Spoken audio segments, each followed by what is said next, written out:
Pernah nggak kamu merasa seberapapun kamu berusaha, tetap saja ada suara yang bilang kamu kurang? Dan setiap kali melihat orang lain, entah kenapa kamu selalu merasa kalah, meski kamu sendiri nggak tahu apa perlombaannya. Kadang aku bertanya pada diriku sendiri, sampai kapan aku harus jadi versi yang orang lain mau?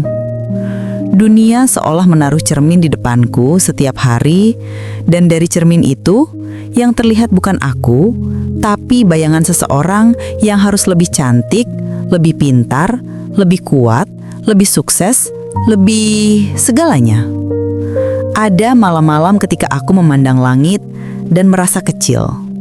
Bukan karena bintang-bintangnya terlalu jauh, tapi karena hatiku terlalu sering meminjam standar orang lain untuk menilai diriku sendiri. Aku capek berusaha membuktikan sesuatu yang sebenarnya tidak pernah diminta oleh hatiku. Capek menjadi pemain cadangan di hidupku sendiri, sementara orang lain yang menentukan aturan mainnya. Dan di antara lelah itu, muncul pertanyaan yang pelan tapi menohok.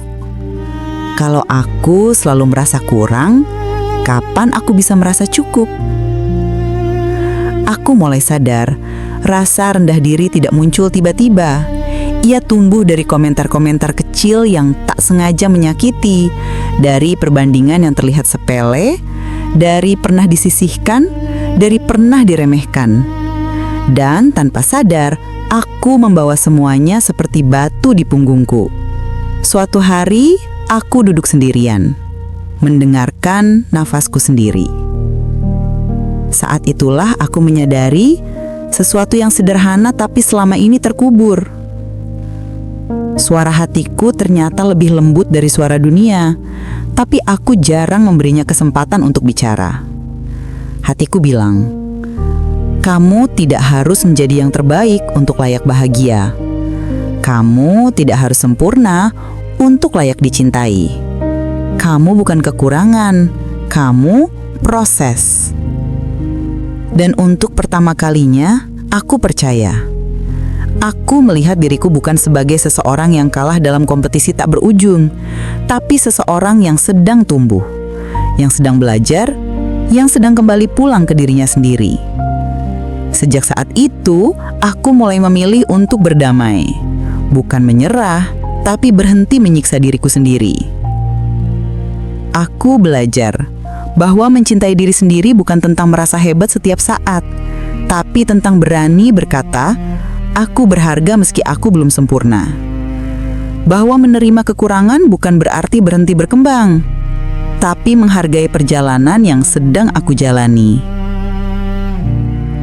Aku berhenti membandingkan akar milikku dengan bunga milik orang lain. Karena mungkin aku sedang tumbuh di musim yang berbeda. Aku belajar menatap diriku dengan kasih, bukan kritik. Belajar memeluk diriku yang rapuh, bukan menghakimi. Dan perlahan sekali, aku mulai merasa cukup. Kini, ketika aku bertanya, bagaimana jika aku tidak cukup baik di mata orang lain? Aku menjawab, tidak apa-apa. Yang penting, aku cukup untuk diriku sendiri. Kadang, yang perlu kita menangkan bukan dunia, tapi hati kita yang sering lupa bahwa ia layak dicintai. Terima kasih sudah mendengarkan sampai akhir.